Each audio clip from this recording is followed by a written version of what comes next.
Hello बच्चों, welcome to the science class. पिछले lecture में हमने देखा था बैलेंसिंग ऑफ रिएक्शन को कैसे बैलेंस करते हैं, और कुछ बच्चों का डाउट भी था कि सर एक रिएक्शन थी उसको कैसे हम बैलेंस करेंगे। तो पहले मैं उसी को डिस्कस कर लेता हूँ। देखो था क्या, KClO3 forms KClO4 plus KCl। एक क्वेश्चन था जो मैंने होमवर्क आपको दिया था उसमें।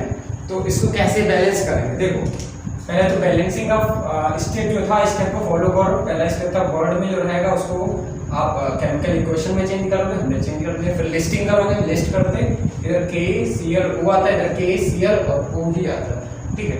इधर K1 है और यहाँ पे K2 है, यहाँ पे Cl1 है, इधर Cl2 है, इधर ऑक्सीजन 3 है और इधर ऑक्सीजन कितने हैं, 4 ऑक्सीजन है।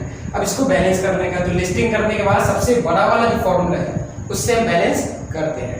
तो देखो सबसे बड़ा कौन सा है, KClO। तो इसमें देखो K यहाँ 1 है और इधर 1 है, लेकिन इधर ये भी तो इंक्लूड करोगे, तो इधर 2 था, इधर 1 था। लेकिन एक बात और याद रखनी है, ऐसे करोगे तो थोड़ा सा कंफ्यूजन क्रिएट होगा कि 2 यहाँ पर 2Cl हो जाएगा, लेकिन ऑक्सीजन 2 3 6 और यहाँ 4 रह जाएगा। तो कंफ्यूजन ना क्रिएट हो, सबसे बड़े वाले फॉर्मूले में सबसे ज्यादा जो है उसको बैलेंस करो। तो सबसे बड़े वाले में कौन, KCl और O 3 है, और सबसे ज्यादा कौन है, O 4 है, तो इसको पहले बैलेंस करो। तो O इधर कितना है, 4, इधर कितना है, 3। अब देखो करते क्या है, 4 का टेबल पढ़ो, कोई वैल्यू है, और 3 का टेबल पढ़ो, कोई वैल्यू है, और वो वैल्यू आपस में दोनों बराबर होनी चाहिए, बैलेंस हो जाएगा। फिर से 4 का टेबल पढ़ो कि कोई वैल्यू है, और 3 का टेबल पढ़ो कोई वैल्यू है। मीन सिंपल सा बोले कि 3 का टेबल पढ़ो कि सेम नंबर आ जाए जो 4 के टेबल में आता। तो कैसे आता, 4 3 जा 12, 4 3 जा 12 हो गया बैलेंस। देख लो 3 के इधर कितना है, 4 के, 3 के प्लस 1 4 के, 4Cl 3Cl plus 1 4Cl, oxygen balance हो गया, ठीक। तो करते क्या, सबसे बड़े वाले का सबसे ज्यादा जो है उसको पहले बैलेंस करते हैं, ठीक। और बैलेंस कैसे करते हैं, जो नंबर लिखा है इसकी हमें टेबल पढ़नी है। टेबल कितनी पढ़नी है, 3 की टेबल पढ़ो, 4 की पढ़ो, जो भी नंबर है, ठीक है। जहां पे भी वैल्यू बराबर आ रही है जिस भी नंबर को, वो मल्टीप्लाई करते हैं, 4 3 जा 12, 3 4 जा 12, ठीक, बैलेंस हो जाएगा। तो ये कुछ बच्चों का डाउट था जो मैंने आपको सॉल्व करा था, ठीक है। चलो अब आज के लेक्चर में हम लोग पढ़ने वाले हैं types of chemical reaction. Means chemical reactions के कितने टाइप होते हैं, ठीक है, कौन कौन से टाइप हमें पढ़ने हैं, तो उसकी बात मैं करने जा रहा हूं। तो देखो आपको 5 टाइप्स की रिएक्शन पढ़नी होगी यहाँ पे। तो नंबर 1 आपकी आती है कॉम्बिनेशन रिएक्शन। नंबर 2 आपकी आएगी डीकंपोजिशन रिएक्शन, ठीक है। नंबर 3 आएगा सिंपल डिस्प्लेसमेंट रिएक्शन। 4 आएगा double displacement reaction.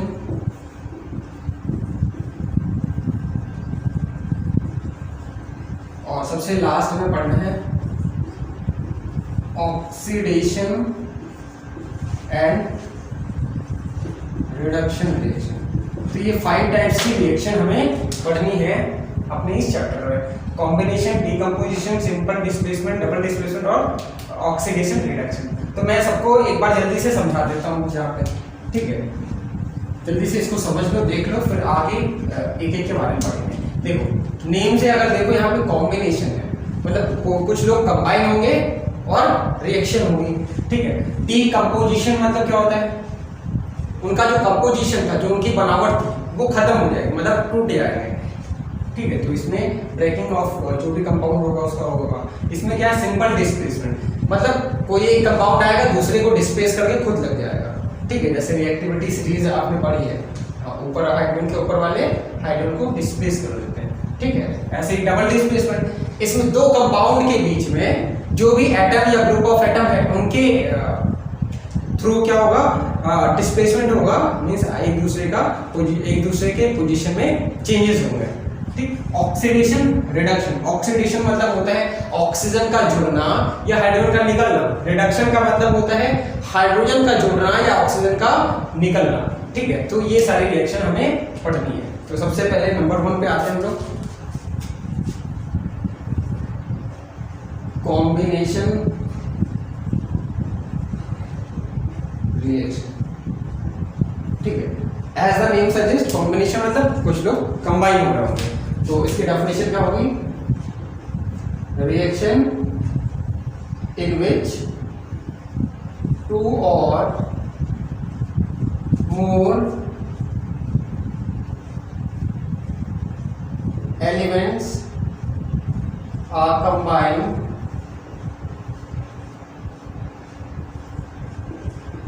to form a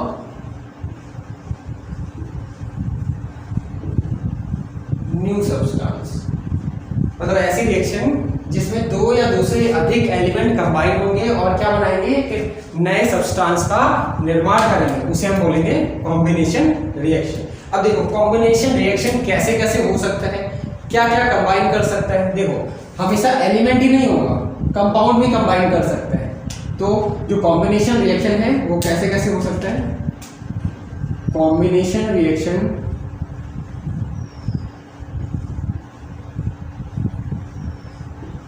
can be seen between, किसके किसके बीच हो सकता है, देखो बिटवीन एलिमेंट्स एंड एलिमेंट्स, मतलब एलिमेंट एलिमेंट के बीच हो सकती है combination, between compound and compound, ठीक। और हो सकता है आगे बिटवीन एलिमेंट्स एंड कंपाउंड। तो ये 3 तरीके के कॉम्बिनेशन रिएक्शन हो सकते हैं। कब कब, जब एलिमेंट एलिमेंट कंबाइन होंगे तब भी कॉम्बिनेशन होगा, जब कंपाउंड कंपाउंड कंबाइन होंगे तब भी होगा, और एलिमेंट कंपाउंड कंबाइन होंगे तब भी कॉम्बिनेशन रिएक्शन होगा, ठीक है। तो सबसे पहले हम ए पे आते हैं, जब एलिमेंट एलिमेंट कंबाइन होंगे, combination between element and element, ठीक है। तो कैसे, जैसे देखो हाइड्रोजन एक एलिमेंट है, ऑक्सीजन एक एलिमेंट है गैसियस स्टेट में, ये जब कंबाइन करते हैं फॉर्मेशन होता है किसका, H2O का। बैलेंस कर लो,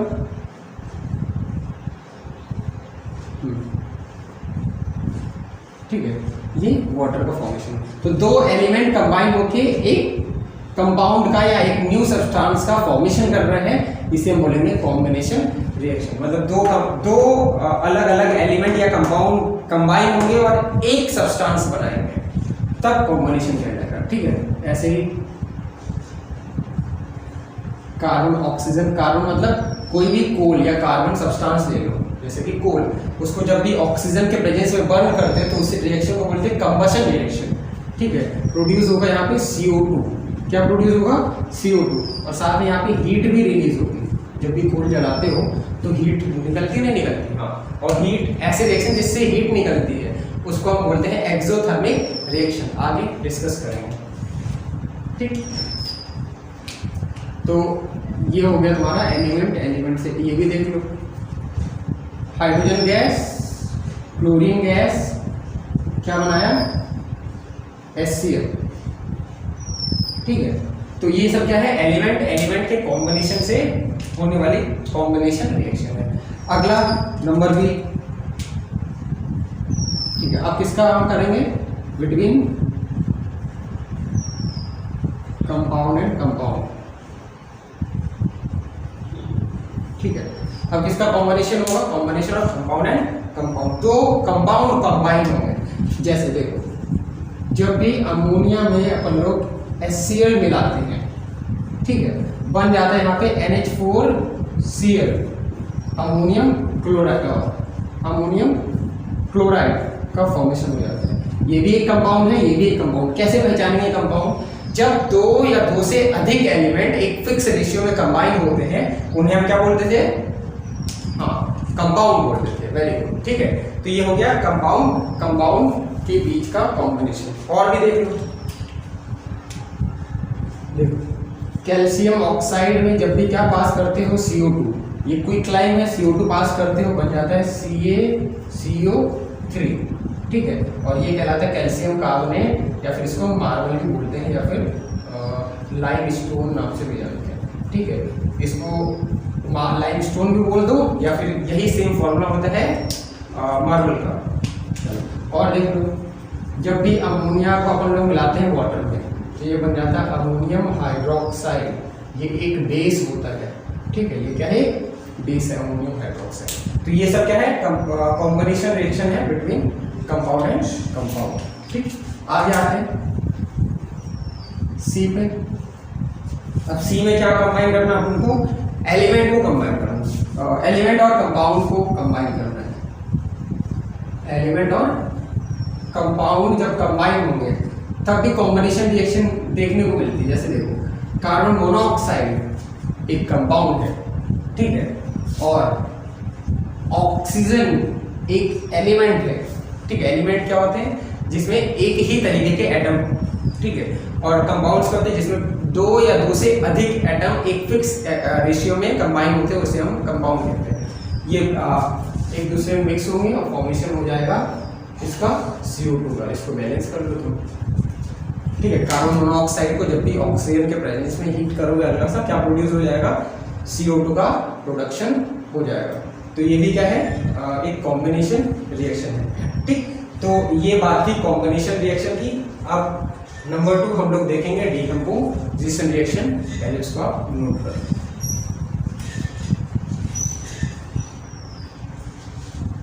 ओके, सो अब हम लोग बात करेंगे सेकेंड रिएक्शन की, दैट्स अ डीकंपोजिशन रिएक्शन, ठीक है। अब डीकंपोजिशन का मतलब क्या समझते हो? मान लेते कोई कंपाउंड था AB, ठीक है। इसको क्या किया तुमने? किसी भी तरीके से इसको तुमने अलग अलग कर दिया। इनके एलिमेंट्स को क्या कर दिया तुमने? अलग अलग कर दिया, डिसोसिएट कर दिया, तोड़ दिया।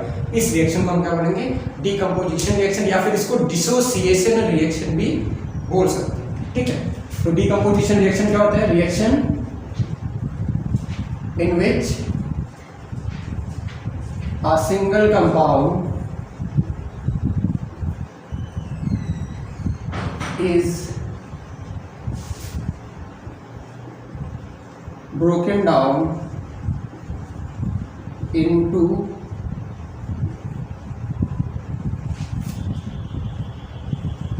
two or more simple compounds. दो या दो से अधिक सिंपल कंपाउंड्स में एक कंपाउंड को क्या कर देना? ब्रेक कर देना, तोड़ देना, कहलाता है डीकंपोजिशन रिएक्शन। अब देखो, जब भी किसी चीज को तुम तोड़ते हो तो क्या लगती है? एनर्जी लगती है। लगती नहीं लगती है? जैसे कोई मार्कर होगा, तुम्हें तोड़ना होगा तो क्या करोगे? इसको तोड़ने के लिए खूब एनर्जी लगानी पड़ेगी, खूब ऊर्जा लगानी पड़ेगी। तो कहीं ना कहीं एनर्जी की जरूरत पड़ती है किसी भी कंपाउंड को ब्रेक करने के लिए। तो यहाँ पे एनर्जी कहाँ से आएगी? Energy required for the decomposition is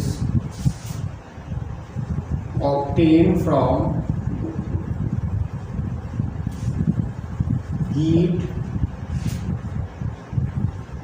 light और इलेक्ट्रिसिटी।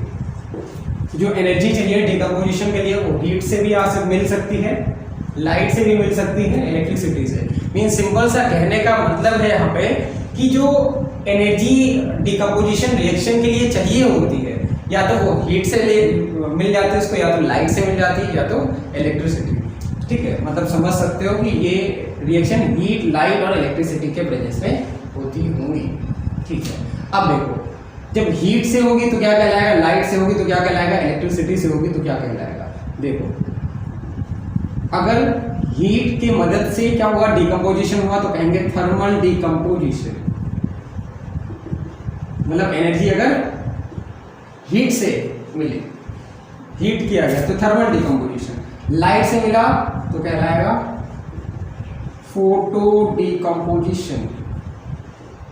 और इलेक्ट्रिसिटी से मिला तो इसे बोलेंगे इलेक्ट्रोलाइटिक डिकम्पोजिशन या फिर इलेक्ट्रिक डिकम्पोजिशन कहते हैं। ठीक है, इसको एक नाम से और जानते हैं, इलेक्ट्रोलाइसिस भी बोलते हैं। आगे के चैप्टर्स में पढ़ोगे मेटल्स नॉन मेटल्स में।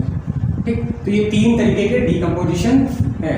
तो ये टाइप्स ऑफ डिकम्पोजिशन हो गए, यहाँ लिख देना types of decomposition, number 1, number 2 और नंबर 3। ठीक, अब देखो थर्मल डिकम्पोजिशन क्या होगा, एनर्जी कहां से आएगी,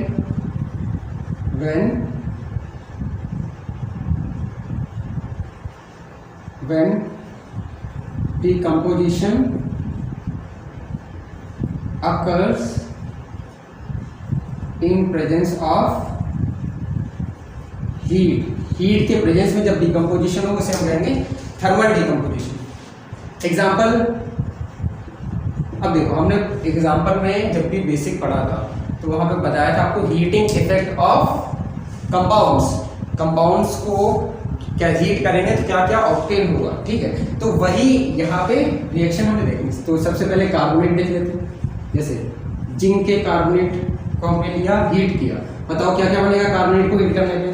कार्बोनेट को हीट करने पे जो भी मेटल है उसका ऑक्साइड बनता है और ऑक्सीओ2 गैस। तो जिंक +2 पे है, ऑक्सीजन से जुड़ेगा, ऑक्सीजन -2 का तो बन जाएगा ZnO और CO2। अब कुछ लोगों को जिंक +2 कैसे हुआ, तो मैंने बताया था कार्बोनेट -2 होता है, जाहिर सी बात जिंक +2 होगा तभी 2 यहाँ मल्टीप्लाई होगा, 2 यहाँ 2 कॉमन चला गया होगा। ठीक है, ये सिंपल हो गया। चलो ऐसे ही CuCO3 को हीट करो तो क्या बन जाएगा, CuO + CO2 गैस। ठीक, तो किसी भी कार्बोनेट को हीट करते हो ये जाता है बस किसके कार्बोनेट को छोड़ के, sodium, potassium, rubidium, caesium, francium के कार्बोनेट स्टेबल होते हैं। ठीक, अब इसके बाद इसको देखो तुम, इसे बोलते हैं लेड नाइट्रेट। नाइट्रेट को हीट करते थे क्या होता था, ठीक है, सिंपल सा होता था जनरल वाला। नाइट्रेट को हीट करने पे जो भी मेटल है उसका ऑक्साइड, तो लेड का ऑक्साइड बना दो। ठीक है, PbO2।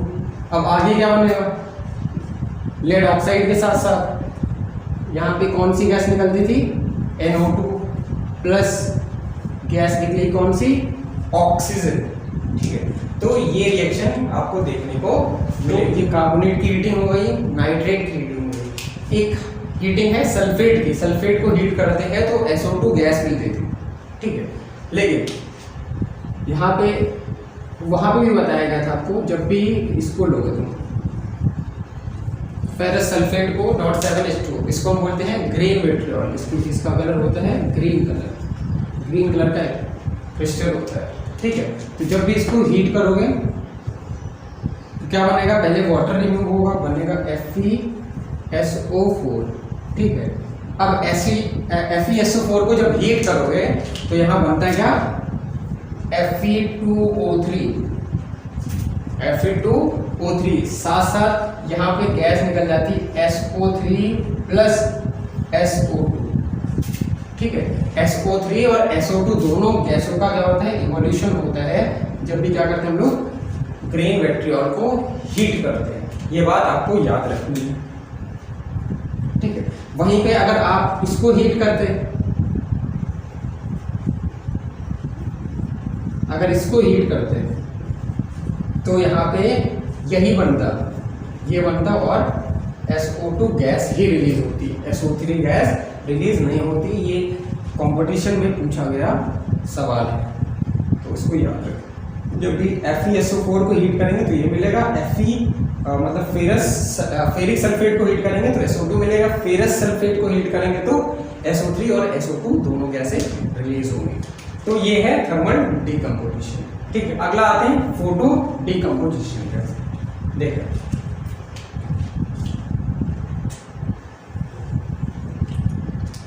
जब भी क्या होगा, हीट के प्रेजेंस में होगा तो थर्मल, और जब भी क्या होगा, when decomposition occur in presence of light. ठीक है, वही बात पूरी लिख रही है, when decomposition occur in presence of light. Light के प्रेजेंस में होगा तो फोटो डिकम्पोजिशन रिएक्शन। ठीक है, एग्जाम्पल ये भी तुमने देखा था डिकम्पोजिशन में, जब भी AgCl या फिर कोई भी Ag का हेलोजन देखते थे तो उसको अगर लाइट के प्रेजेंस में गर्म किया जाता था तो क्या होता था, ये Ag और Cl अलग अलग ब्रेक हो जाते थे। ठीक है, अब देखो AgCl का कलर होता है वाइट कलर। ठीक है, वाइट पाउडर होता है, और आप के NCERT में एक एक्टिविटी भी दी गई है, AgCl कोई चाइना नेस में लो जो व्हाइट कलर का है, जब भी सनलाइट के प्रेजेंस में रखते हो तो उसका कलर हो जाता है silvery grey. Silvery grey, grey मतलब चांदी, जो ग्रे कलर का है, ग्रे कलर की चांदी जैसी हो जाती है। ठीक, तो ये है फोटो डिकम्पोजिशन रिएक्शन। ठीक है, एक्टिविटी समझ में आ जाएगी, उसको पढ़ लेना। ठीक, आगे देखो एक और जो कि बहुत फेमस है AgBr।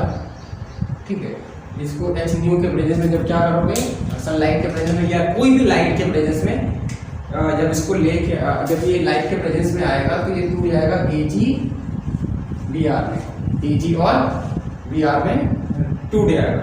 अच्छा, AgBr में टूटने का फायदा क्या होगा, देखो होता क्या है, AgBr का यूज हम करते फोटोग्राफी में, जो भी पहले फोटो चलते थे, रे चलता था उसमें। ठीक है, AgBr होता था, जैसे ही लाइट पड़ती है Ag अलग हो जाता है, Br अलग। और Ag कैसे कलर का होता है, ग्रे कलर का। ठीक है, ग्रेइश कलर की रील बन जाती है। तो जो भी AgBr है, जब भी फोटो खींचते हो लाइट आती है, जिस जगह से लाइट आ रही होगी, जिस भी शेप से, जिस भी ऑब्जेक्ट से लाइट आ रही होगी, वैसा लाइट पड़ता है और वैसे वैसे Ag उसी शेप में कट जाता है। शेप में कट जाएगा, ग्रेइश कलर दिखने लगेगा, बाकी कलर जैसा था वैसे ही कलर बना रहेगा AgBr का। अब क्या होता है, उसको हम साफ करते हैं, मतलब उसको वाटर में क्लियर करते हैं। जब क्लियर करते हैं तो फोटो रिमूव हो जाती है, मतलब फोटो वहाँ से हम निकाल लेते हैं सॉफ्टवेयर से। तो ये था AgBr का यूज़। AgBr का यूज़ करते हैं हम लोग फोटोग्राफी में। आगे बढ़ते हैं, इलेक्ट्रोलाइटिक डिकम्पोजिशन या फिर इलेक्ट्रोलाइसिस। ठीक है, अब देखो इलेक्ट्रोलाइसिस में क्या है, when decomposition occur in presence of electric current. जब भी इलेक्ट्रिक करंट के प्रेजेंस में डिकम्पोजिशन हो उसे हम बोलेंगे इलेक्ट्रोलाइटिक डिकम्पोजिशन या फिर बोलते हैं इलेक्ट्रोलाइसिस। ठीक है, इलेक्ट्रोलाइसिस अभी मैं आपको बताता हूँ, पहले एग्जांपल देखिए। अब इलेक्ट्रोलाइसिस किसका करते हैं, देखो वाटर का इलेक्ट्रोलाइसिस कर सकते हो, इलेक्ट्रिक करंट यहाँ पास करोगे तो हाइड्रोजन गैस और ऑक्सीजन गैस में क्या हो जाएगा, रिमूव हो जाएगा। ठीक है, इसके अलावा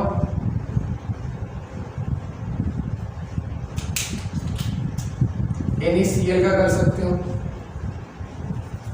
सोडियम अलग हो जाएगा, क्लोरीन गैस अलग हो जाएगा। ठीक है, रिमूव हो जाएगा।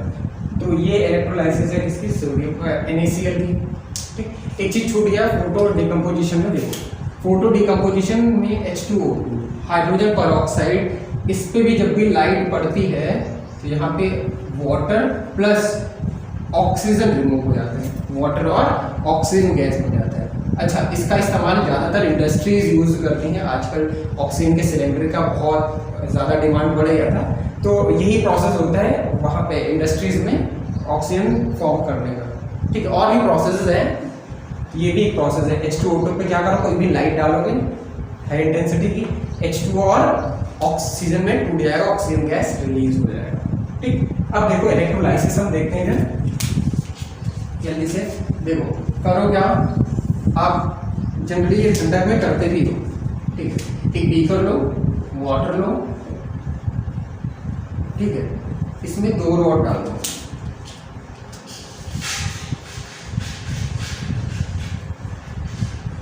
ठीक है, अब एक कहलाता है एनोड और दूसरा होता है कैथोड, 2 डॉट डाल दो, एनोड और कैथोड। नाम सुना होगा 9th क्लास में, एनोड कैथोड।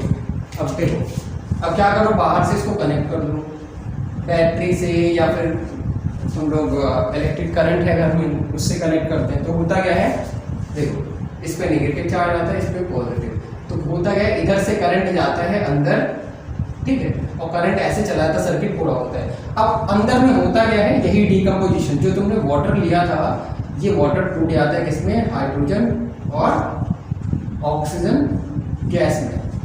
अब होता क्या है, पानी टूटता है और हाइड्रोजन और ऑक्सीजन में, हाइड्रोजन जाता है कैथोड पे, इस कैथोड पे हाइड्रोजन गैस रिलीज होती है और इस पे ऑक्सीजन गैस रिलीज होती है।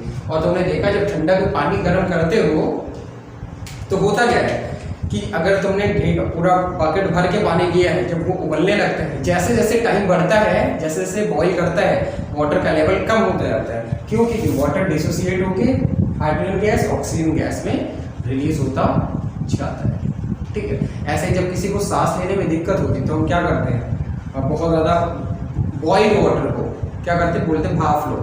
तो होता क्या है, जब बॉइलिंग करोगे या फिर इलेक्ट्रिक जो भी रॉड है उसको डिप करोगे तो कौन सी गैस प्रोड्यूस होगी, ऑक्सीजन गैस प्रोड्यूस होती है। थोड़ा सा सांस लेने में जो दिक्कत है वो सही हो जाता है, ठीक। तो ये बात थी डीकम्पोजिशन रिएक्शन की। अब इसके आगे नंबर 3 रिएक्शन जो है सिंपल डिस्प्लेसमेंट, डबल डिस्प्लेसमेंट और ऑक्सीडेशन रिडक्शन रिएक्शन, ये अगले लेक्चर में हम लोग देखेंगे, ठीक है।